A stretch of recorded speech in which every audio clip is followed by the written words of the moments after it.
시작하도록 하겠습니다.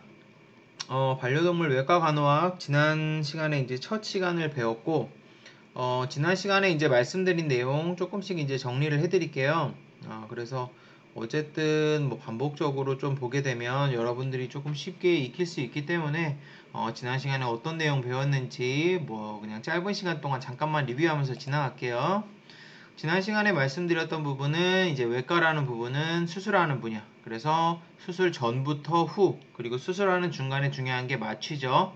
마취할 때 과정 같은 것들, 그리고 수술하기 전에, 수술한 후에 이제 검사 같은 거 하게 되죠. 혈액 검사도 하고, 그 다음에 엑스레이도 찍게 되는데, 원래는 지난번에 말씀드렸듯이 엑스레이 찍거나 초음파 보거나 이런 것들이 영상 진단하게 한 범위로 굉장히 범위가 사실은 크지만 본 과목에서는 이제 같이 포함이 되게 돼 있고, 그 외에 외상을 입었을 때 붕대를 이제 댄다든지 부목을 댄다든지 이런 것까지 다 포함되는 것이 외과라고 보시면 되고, 기본적으로는 수술과 아주 밀접한 관계가 있다고 말씀을 드렸죠. 그래서 이제 수술 순서에 대해서 쭉 말씀을 드렸을 때, 처음에 예약을 잡고 그 다음 이제 금식 안내하고 오시면은 동의서 설명드리고 사인 받고, 그 다음에 이제 그 라인을 잡죠. 라인 잡는다는 건 정맥 라인을 잡아서 수액 맞으면서 테크니션 선생님이 할 일은 수술 준비하고, 그 다음 마취 들어가고, 마취가 들어가면 본격적으로 수술이 시작됩니다. 수술이 끝나면 마취 깨고, 그 다음 보통 하루나 이틀 정도 입원하고 퇴원하게 되고요.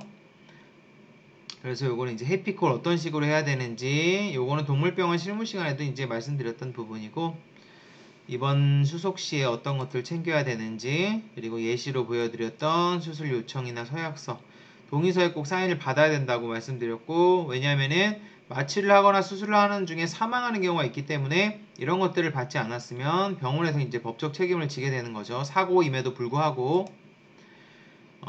그리고 나이가 들었거나 아니면은 좀 마취에 좀 위험할 수 있는 애들, 심장에 문제가 있거나 이런 애들은 고위험 환자 수술 동의서를 받게 되고, 뭐 이번 케이지 같은 경우 이제 동물 환자들을 이제 돌볼 때 뭐 다양하게 있다고 말씀드렸죠. 보통 소형 동물도 있고, 동물이 어디가 뭐 아프거나 해서 진짜 중증 환자가 이제 수술을 받는 경우에는 이런 ICU 케이지, ICU는 중환자실이란 얘기죠.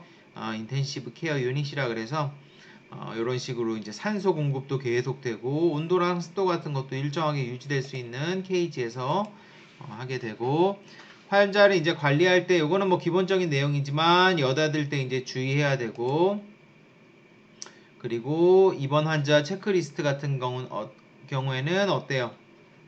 여러분들이 그 종이에 있는 차트를 기록을 하면서 온도라든지 체온이라든지 호흡이라든지 이런 거 재고, 수액량 제대로 들어가는지, 그 다음에 음식량, 음수량, 그 다음에 변이랑 소변은 잘 보고 있는지 그런 것들 다 체크해야 되고, 구토나 설사 같은 거 하는지 그런 것들도 다 체크를 해야 되죠. 그리고 이제 수액 처치할 때 중요한 거는, 수액은 무조건 다 맞죠. 입원할 때나 수술할 때나 입원 후나, 그 다음에 수술 후나. 중요한 거는 속도를 항상 맞추고, 실수로라도 수액이 많이 들어가게 되지 않도록 주의를 해주셔야 되고, 수액을 맞으면서 중간중간에 동물의 상태를 봐야 돼요. 과수화되면 사망사고가 많이 일어나게 되고, 이거는 테크니션 선생님뿐만 아니라 수의사들도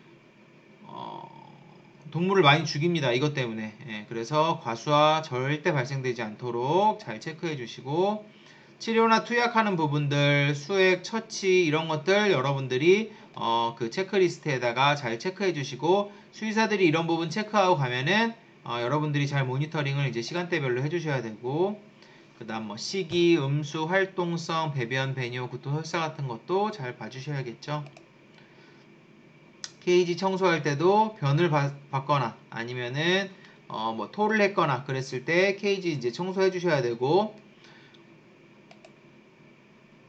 퇴원할 때는 중요한 것 중에 하나가 동물의 몸에 피나 배설물이 묻어 있는지 확인을 꼭 해야 돼요. 그래서 면회를 이제 하러 왔을 때 이런 것들이 있으면은 보호자들이 굉장히 많이 컴플레인을 하게 됩니다. 자, 수술 준비를 이제 봤을 때 소독과 멸균의 차이점에 대해서 지난 시간에 말씀을 드렸죠. 그래서 그 멸균과 살균에 대해서 기본적으로 멸균은 포자까지 죽이는 거, 아포까지 죽이는 거라고 보시면 되고, 살균 같은 경우는 아포는 못 죽여요. 네, 그렇기 때문에 멸균은 진짜 완전 균을 멸절시키는 거, 살균은 죽이기는 하지만 아포가 남았다가 다시 균이 살아나는 경우도 있다. 그리고 그러면 이제 수술할 때는 살균보다는 보통 멸균의 개념으로 하죠. 그래서 린넨, 우리 초록색으로 있는 그런 수술천, 수술복 이런 것들이나 그 다음에 뭐 수술 트레이, 스테인리스 스틸로 된 수술 트레이나 수술 기구 같은 것들 잘 멸균해야 되고, 보통 세 가지 방법 쓴다 그랬죠. 오토클레이브, 플라즈마, 이오가스. 그래서 오토클레이브는 고온 고압으로 하는 거고, 여러분들이 주의하셔야 될 거는 압력을 충분히 빼주고 나서 열어야 돼요. 이거는 온도가 확 올라가다가 거의 이제 고온 고압에서 끓이는 그 수증기로 이제 거의 끓이는 형태처럼 돼버리기 때문에 그냥 열게 되면은 압력이 세서 여러분들 크게 다칠 수 있습니다.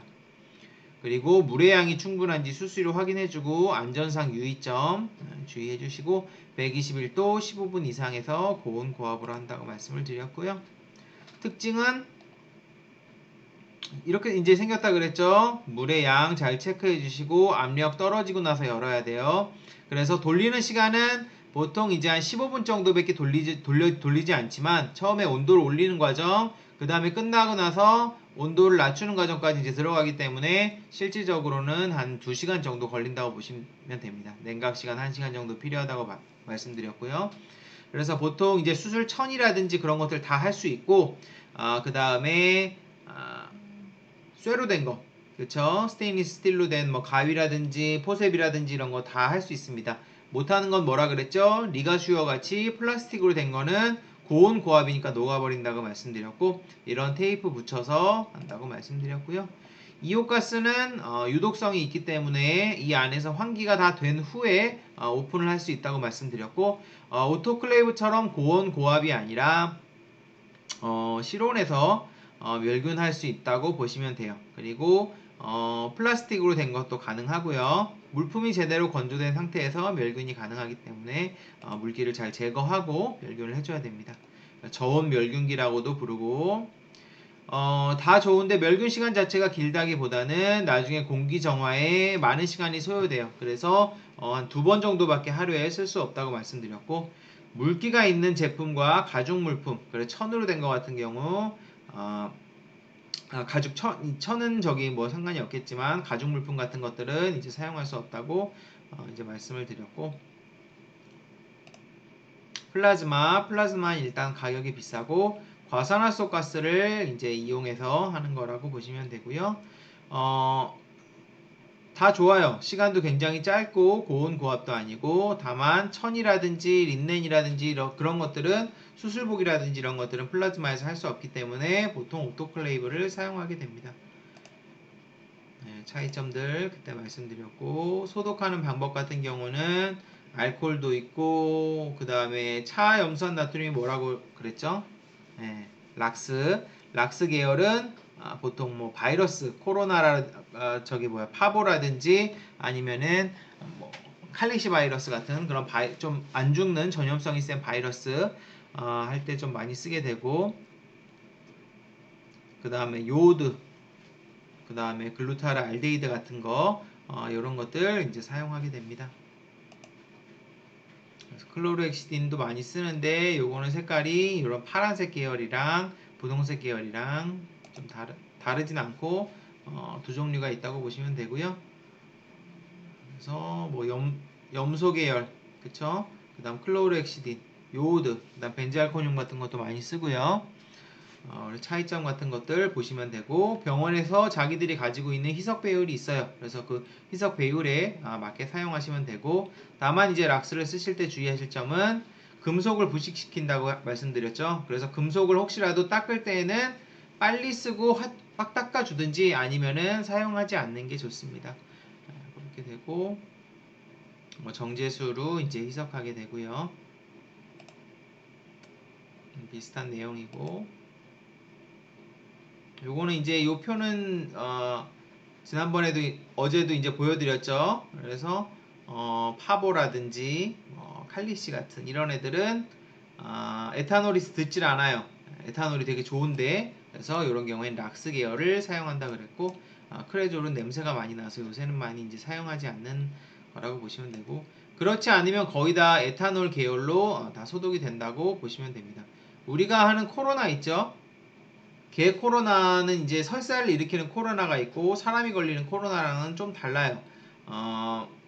그런데 이 코로나 바이러스 정도 마찬가지로 이제 그 알코올로 소독이 다 되죠. 그래서 이제 수술 기구에 대해서 쭉 한번 보여드렸죠. 그래서 처음에 보여드렸던 게 블레이드, 제일 많이 쓰는 게 몇 호라 그랬죠? 10호 많이 쓴다 그랬죠? 그 다음에 15호도 좀 쓰고, 블레이드는 여기 있는 블레이드를 니들 홀더로 짜봐가지고 칼자루 스캐퍼에다가 끼워서 사용을 하게 되고, 여러분들이 주의하실 부분은 수술이 끝나고 나서 꼭 여기 있는 블레이드를 갖다가 빼서 버려야 되죠. 그래야지 다른 사람들이 이걸 씻을 때 다치지 않는다고 말씀드렸고, 그래서 블레이드는 여기 넘버가 있어요. 그래서 이 넘버대로 하면 되고, 블레이드를 갖다가 여기다가 끼워서 사용을 하게 됩니다. 봉합사는 뭐 단산, 다사, 단산이라는 거는 단사, 다사, 단사라는 거는 이제 실이 이제 하나로 되어 있는 게 있고, 다사는 막 이제 꼬여 있어요. 그래서 뭐 이런 것도 중요하지만 뭐 천연 합성이 있지만 요새는 거의 합성이고, 제일 중요한 건 흡수성, 비흡수성이라고 말씀드렸죠. 안쪽을 꼬맬 때는 보통 흡수성을 쓰고 바깥쪽 피부를 봉합할 때는 비흡수성을 많이 쓰는 편입니다.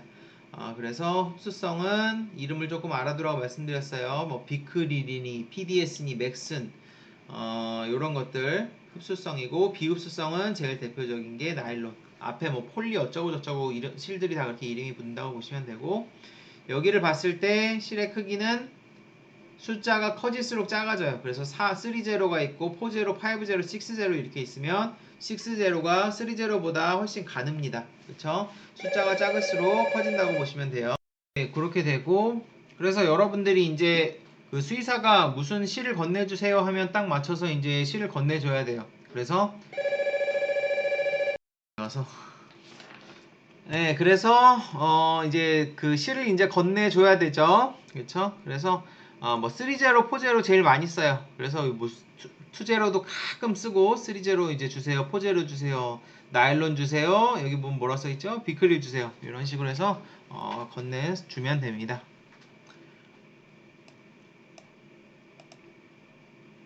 그래서 이제 실에 대해서 종류가 많다고 이제 말씀드렸죠.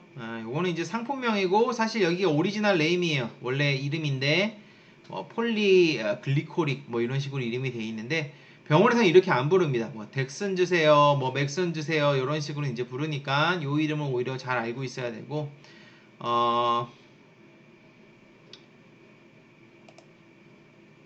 수술기구 쭉 설명드렸죠. 니들홀더는 실을 잡는 기구. 그래서 이제 봉합을 할 때 니들홀더를 갖다가 이제 잡고, 가위가 같이 달려 있으면 올센 회각, 가위가 없으면은 마요 회각. 그래서 종류가 그렇게 되고, 뭐 이렇게 다양하게 있어요. 이런 식으로 생긴 니들홀더도 있고, 이런 거 이제 꽉 잡아가지고 쓸 수 있는 거고, 이렇게 안과에서 쓰는 조그만 니들홀더도 있고, 수술용 가위는 이렇게 휜 거랑 이렇게 펴진 거랑 있고, 그리고 여기 생긴 거 봐서 뭉툭한 게 있고 뾰족한 게 있죠. 뭉툭한 거 우리가 블런트라 그러고 뾰족한 거 샤프라 그래요. 그래서 이거는 블런트, 샤프, 쭉 뻗어 있으면 스트레이트예요. 그래서 직선형이니까 블런트, 샤프, 스트레이트죠. 이런 가위는. 요거는 어떻죠? 둘 다 뭉툭하고 망곡형으로 커브 돼 있으니까 블런트, 블런트, 커브죠. 요건 둘 다 샤프, 샤프고 이런 식으로 돼 있고, 수술가 이름 중에 제일 많이 쓰는 게 메젠바움이랑 마요. 메젠바움이 이렇게 얄쌍하고 길게 생겼고, 마요가 좀 크고 두텁게 생겼고, 좀 더 큰 거 자를 때 쓰는 게 마요고. 그래서 뭐 가위 종류는 뭐 발사 가위도 있고, 요건 어떨까요? 샤프, 블런트, 스트레이트죠. 그 다음에 메젠바움, 뭐 마요,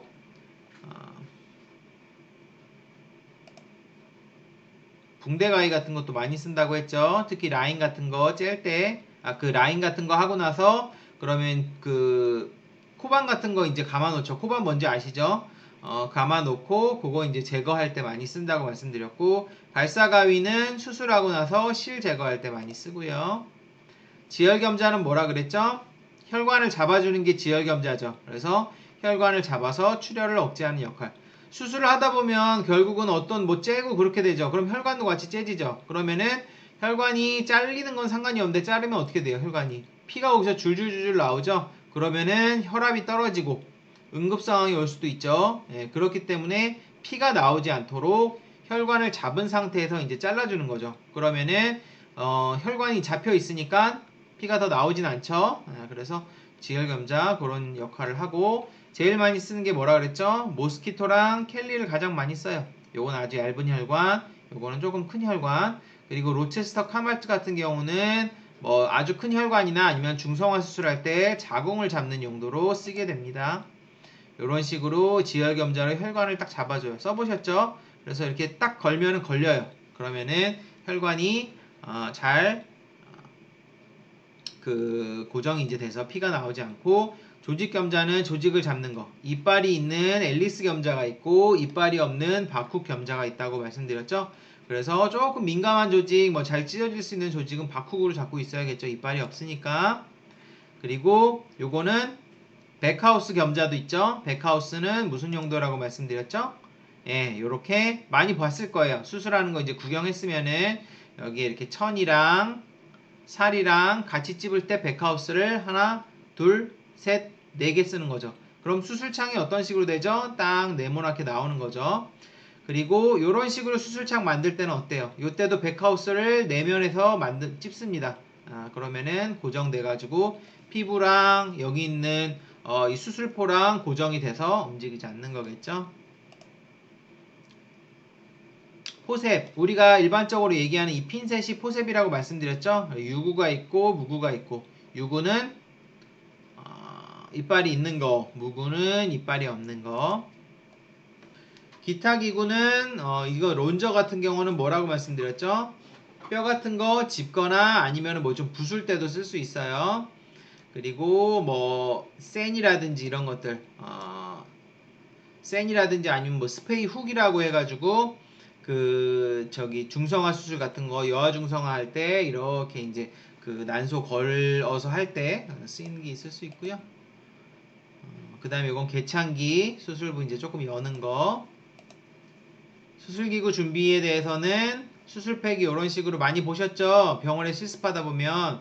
그리고 중성화나 연부조직 수술할 때 기본적으로 지혈겸자, 그 다음에 이런 포셋, 그 다음에 여기 백하우스 클램프 있죠? 그 천 찝는 거, 그 다음에 니들 홀더도 들어가게 될 거고, 그 다음 가위도 마요 있고 맷젠바움 있고 뭐 종류별로 이제 들어가게 되고, 여기 보면 뭐 앨리스 겸자, 그 다음에 지혈겸자는 이제 모스키토랑 켈리가 보면 여기 있는 것 같고, 그 다음에 여기 뭐 스페이 훅 같은 거, 그래서 중성할 때 쓰는 거, 그리고 이렇게 큰 트레이라든지 아니면은 좀 물이나 식염수 같은 거 넣을 수 있는 조그만 컵같이 생긴 통도 같이 쓰고요. 요거는 이제 블레이드를 걸 수 있는 날짜루죠. 그 손잡이, 스캐퍼라고 하는. 그래서 여기다가 블레이드를 딱 꽂아갖고 쓰게 됩니다. 수술팩은 이 정도가 이제 기본이라고 보시면 되고, 나머지는 정형을 한다거나 그러면은 별의별 수술기가 다 들어가요. 안과 수술은 또 굉장히 작은 것들 위주로 안과 수술기가 따로 있고, 안과는 당연히 실도 눈을 꼬매려면 어떻게 해야 돼요? 눈동자 같은 데 꼬매려면 엄청나게 얇은 실을 써야 되죠. 그쵸? 다 다르다고 보시면 되고, 연부조직 수술팩은 이제 방금 이제 말씀드린 요런 게 연부조직 수술팩인데, 예, 기본적인 거 여기 이제 나와 있다고 보시면 되고, 정형은 하는 수술에 따라서 지금 요만큼만 들어있는데 엄청나게 많아요 원래. 그래서 다양하게 있다고 보시면 되고, 그래서 이제 수술포 이제 싸는 부분 테크니션 선생님들이 이제 여기까지가 이제 지난 시간에 했던 내용이고, 여기를 이제 한번 다 리뷰하는 내용은 여러분들이 이제 물론 병원에서 보시긴 했지만 조금 뭐 생소한 내용들이 있고 그러다 보니까 그냥 한번 정리해주는 차원에서 그냥 같이 해봤어요. 그래서 아무래도 지금 비대면 수업이다 보니까 이렇게 처음 보는 거나 이런 거에 대해서 여러분들이 잘 이해하고 있는지 제가 좀 답답한 부분들이 있어요. 그래서 이제 그런 것들이 조금 이렇게 대면 수업을 하게 되면은 이해를 하고 있는지 못하고 있는지 조금 파악하기가 쉬운데 그런 부분이 있고, 여러분들이 그래서 하시다가 혹시라도 뭐 제가 설명이 빠르다거나 너무 어렵다거나 아니면은 추가적인 설명이 좀 필요하거나 어쨌든 어떤 건의사항이 있으면은 그 쪽지 보낼 수 있는 거 아시죠? 그 저희 지금 사용하고 있는 시스템에서. 그래서 저한테 수업에 관련돼서 이제 쪽지를 보내주시면은 제가 그거를 이제 잘 반영을 할 수 있도록 하겠습니다. 그렇게 되고, 자, 그 다음에 수술포를 이제 싸는 부분이에요. 자, 그러면은 여러분이 이번에는 중성화 수술하네. 그럼 여기 있는 구성으로 뭐 요런 구성으로를 갖다가 어떻게 하죠? 트레이에다 다 넣죠. 트레이에다 넣고 그 다음에 뭐도 또 넣어야 돼요. 이런 수술포 같은 거, 무창포니, 유창포니 이런 거 있죠? 볼까요? 이런 천 같은 거 넣고 그 다음 또 뭐 넣죠? 거즈 넣죠. 거즈 넣고 또 아까 말씀드린 그 식염수를 담을 수 있는 통 같은 것도 넣어요. 그런 식으로 해서 병원마다 이 엄부조직 팩을 어떻게 싸는지 다 조금씩 다릅니다. 그래서 병원마다 그게 조금씩 다르기 때문에 어쨌든 그걸 다 넣고 그 다음에 이렇게 수술포 팩을 이제 싸요. 수술팩을 보통 이제 수건 같은 걸로 한번 딱 하고 수술팩 같은 거 이제 쌀 수도 있고, 수술팩 싸는 방법은 이게 수술팩 싸는 방법인데 사실 이제 봐서는 조금 이해하기가 어렵고 사실 좀 해봐야 돼요. 좀 해보다 보면 되게 쉬워요. 그래서 보통 병원에서 테크니션 선생님들이 이걸 많이 하다 보니까 수의사들이 외과 이제 배울 때 뭐 이제 수의과 같은 경우는 이제 본과 한 3학년 때 이걸 배우는데 외과 배울 때 한번 배우고 그 다음에 까먹는 경우가 되게 많아요. 예. 그래서 이렇게 이제 싸고 처음에 한쪽에서 넣고 요걸 또 반을 접어요. 그 다음에 또 한쪽에서 이제 돌아가면서 한쪽에서 넣고 반 접고 한쪽에서 넣고 반 접고 앞부분 있는데 넣고 반 접어서 이렇게 안쪽으로 끼어들 수 있도록 하고, 그 다음에 뭘 하죠? 오토클레이브를 돌리겠죠. 이거는 천이니까. 천이고 안에 있는 거는 전부 스테인리스 스틸이니까 오토클레이브가 돼요. 그래서 오토클레이브 돌리기 위해서 이 테이프 넣죠. 테이프가 오토클레이브 끝나면 이렇게 까만색 선이 된다 그랬죠. 수술을 하는 사람이 이 테이프를 딱 뜯고 여기 있는 거 있죠. 요거를 쏙 잡아당기고 열면 돼요. 그런 식으로 여는데 이거 백날 설명해 줘봐야 예, 좀 이해하기가 힘들고, 여기 이제 그 수술포 싸는 거가 이제 유튜브에 나와 있어서 제가 준비를 한 건데,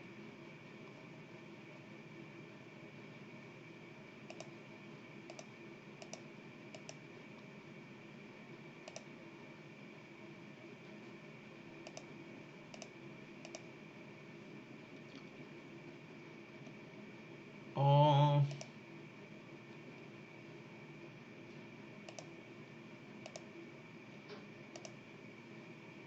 잠시만요. 아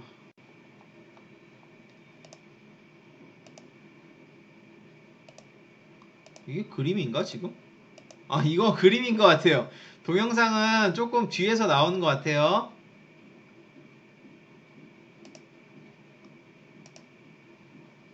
예. 이거는 싸는 거를 한번 이제 봐야 될 것 같아요. 예, 그래서 나중에 이제 실습을 하게 되면은 제가 이 부분에 대해서 수술포 싸는 법을 보여드리도록 하겠습니다.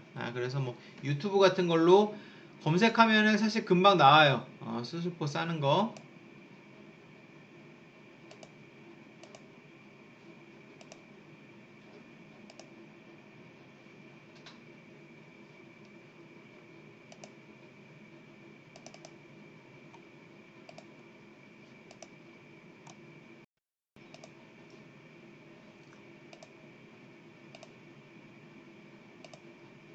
나도 헷갈린다.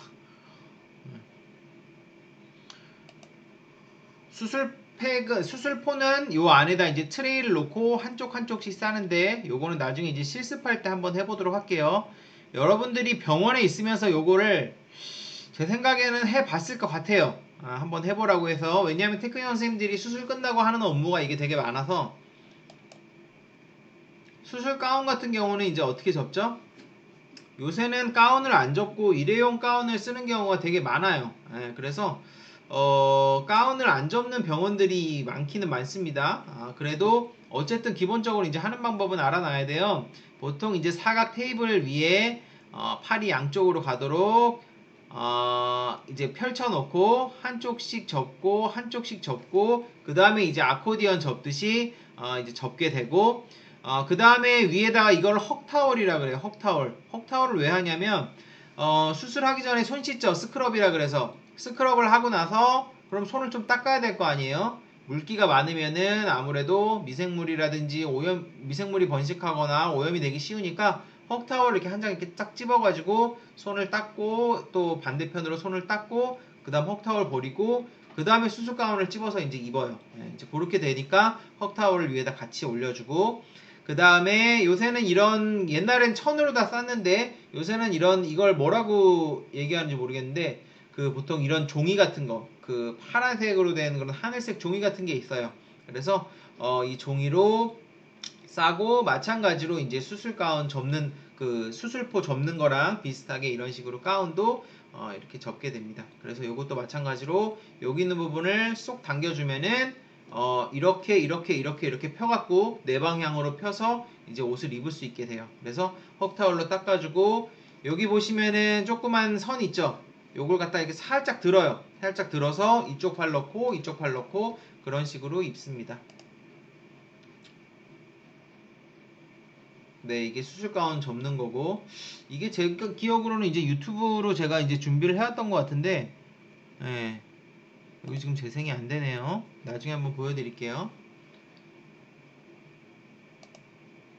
자, 이제 본격적으로 이제 수술 준비를 이제 하는 데 있어서 여태까지 했던 부분은 어떤 부분이죠? 수술 기구라든지 뭐 멸균 오토클레이브 하는 거 준비한다든지 이제 그런 부분에 대해서 이제 말씀을 드렸는데 자, 이번에는 이제 실질적으로 이제 수술을 하면서 옷을 입는 거라든지 이런 것들 이미 기구라든지 이런 것들은 이제 세팅이 됐어요. 수술 기구도 우리가 배웠고 접는 법도 나중에 이제 한번 볼 테지만 이제 방금 봤고 자, 기본적으로 이제 수술에 대해서 수술을 할 때 이제 알아야 될 것 중에 제일 중요한 게 수술은 반드시 오염구역이랑 멸균구역이 있어요. 오염구역이랑 뭐 클린구역이라고도 하고 이걸 오염을 이제 영어로 컨테미네이션이라고 그러는데 컨테미네이션 된 구역, 클린구역 뭐 따로 그렇게 하기도 하고 이런 식으로 어쨌든 그 구역이 따로 나눠져 있습니다. 그 구역을 나누는 이유는 뭘까요? 일단 수술을 하게 되면은 배를 가르든지 뭐 다리를 자르든지 다리를 자른다는 게 다리 이렇게 자른다는 게 아니고 피부를 절개해서 들어가죠. 정형수술 같은 거 하려면은 어쨌든 그런 식의 조치를 취하게 되는데 자 그러면은 아내가 몸이 이제 열린 상태가 되면은 세균 같은 게 들어온다든지 오염이 된다든지 하면은 어때요? 감염이 일어나서 큰일 날 수 있겠죠.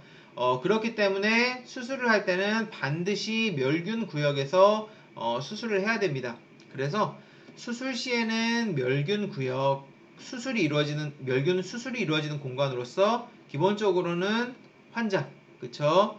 그 다음에 환자를 둘러싸고 있는 모든 거는 다 멸균돼 있다고 보시면 돼요. 가령 아까 보여드린 그런 이런 사각으로 하는 수술포라든지 그리고 수술기구 같은 거 다 오토클레이브 돌리죠. 왜? 그런 게 뭐 균이 묻어 있으면은 그거는 직접적으로 환자의 몸에 들어가거나 닿거나 하는 부분이잖아요. 우리가 피부가 이렇게 돼 있을 때는 가위가 이렇게 있으면은 이게 뭐 수술 가위라고 치면 피부가 있을 때는 어때요? 이렇게 돼도 피부가 다 막아줘요. 그렇기 때문에 안쪽으로 균이 들어오지가 않습니다. 그런데 피부를 절개한 상태에서 안에 가위가 들어가면 어떻게 돼요? 여기 묻어있는 많은 균들이 지금 눈에 보이지는 않지만 굉장히 많은 균들이 피를 타고 안쪽으로 들어가서 번식하게 되고 나중에는 심하면은 폐혈증 같은 것들을 일으킬 수가 있어요. 그래서 수술할 때 감염 관리가 굉장히 중요해요. 그래서 멸균 구역에서는 수술이 실질적으로 이루어지는 부분, 그 다음에 환자의 몸이 어떤 뭐 기구라든지 이런 거 닿는 부분 다 멸균 구역에서 진행이 되게 되고 그러면은 그 외에는 다 오염 구역이라고 보시면 돼요.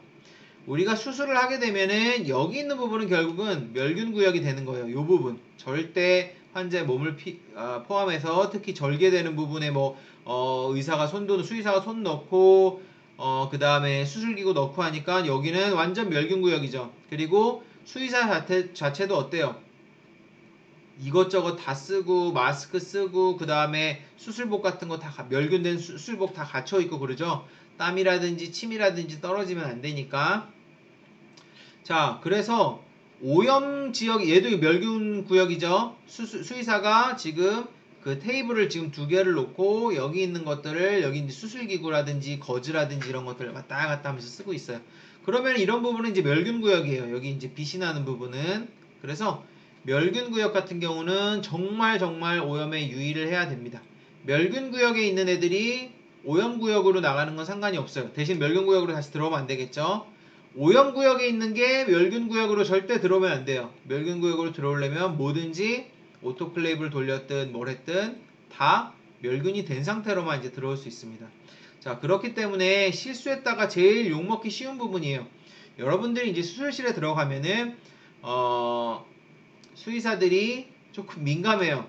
다른 테크니션 선생님도 민감합니다. 그래서 괜히 뭐 여기 있는 거 얼쩡얼쩡 대다가 내가 여기를 뭐 건드렸다, 만졌다. 그러면은 여기는 다 오염구역이 돼버리는 거예요. 그래서 이런 실수들을 하지 않는 게 중요하고 실수했다가 제일 욕먹는 부분이 이런 부분입니다. 그래서 오염구역, 멸균구역 여러분들이 잘 구분을 하셨다가 절대로 여러분들이 오염구역에 있으면 멸균구역에 들어가지 않도록 주의를 하셔야 돼요. 그러니까 수술방에 들어가게 되면은 여러분들은 뭔가 애매하다 싶으면 이것저것 만지면 절대 안 돼요. 이런 거 그냥 맨손으로 손대면은 엄청 뭐라 그럽니다. 그렇게 되고, 자, 그러면은 지금 이 그림상으로 봤을 때 초록 부분이 지금 스터럴이라고 써 있어요. 넌 스터럴이라고 써 있고 초록 부분이 멸균 구역이에요. 이게 멸균이란 뜻이거든요. 지금 여기는 멸균된 구역이에요. 이 사람이 이제 손으로 하는 부분이나 사실 수술복을 입고 있는 이 부분은 다 멸균된 부분이라고 보시면 돼요. 그리고 이분은 누구죠? 이분은 오염된 구역에 있는 테크니션 선생님이에요. 간호사겠네요. 사람이니까. 이분이 지금 뭘 건네주죠? 건네줄 때 어떻게 해요? 뭐를 싸가지고 건네주죠? 왜 그럴까요? 손이 오염돼 있으니까 요런 천 같은 오토클레이브를 돌린 멸균된 천 같은 걸로 뭐를 싸서 주는 거예요. 그러면 이 천이라든지 이 안에 있는 내용물은 멸균된 거죠. 그러니까 멸균된 사람이 만져도 되는데 실질적으로 여기 있는 간호사 선생님이랑 의사랑 손이 직접적으로 닿으면 안 되죠. 왜냐면은 그러면은 의사도 간호사의 손에 의해서 오염될 수 있으니까. 여기 같은 경우도 이 위쪽은 완전 멸균된 구역이고 특히나 만약에 수술이 이쪽에서 벌어진다. 이쪽은 그럼 만져도 돼요. 그러면 근데 이쪽은 완전 멸균된 구역이라고 보시면 돼요. 수술을 하는 이쪽은 멸균된 구역이다. 그러면 이 그림에서도 수술을 하고 있는 이 부분은 멸균된 구역이에요. 가령 복강 수술을 한다. 그러면 복강하는 수술하는 부위는 멸균된 구역이고 나머지 머리라든지 다리라든지 이런 부분은 멸균된 구역이 아니에요. 잠깐 사진으로 다시 보여드리면은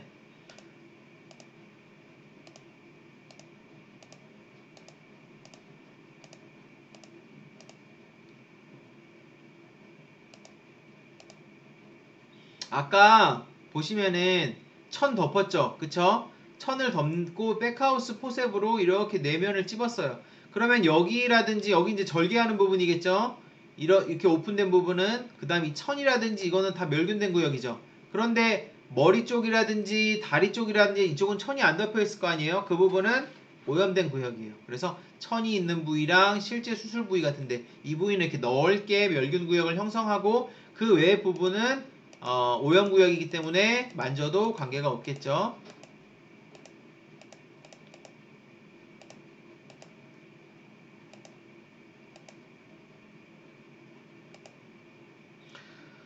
자, 그래서 이제 아까 사진에서 보여드렸듯이 멸균구역이랑 그 오염구역이랑 나눠져 있어요. 그 클린구역, 멸균구역 뭐 여러분들이 이제 편하신 대로 부르시면 되고 간단하게 얘기하면 깨끗한 곳이랑 더러운 곳이 있다고 보시면 돼요. 물론 이제 수술방이 전반적으로 깨끗하겠지만 깨끗하다는 건 뭐예요? 완전 균을 사멸시켜 멸절시켜 버린 거죠. 포자까지 오토클레이브를 하든 뭘 하든. 그래서 지금 이분 보면 어때요? 마스크 쓰고 위에 캡 썼죠?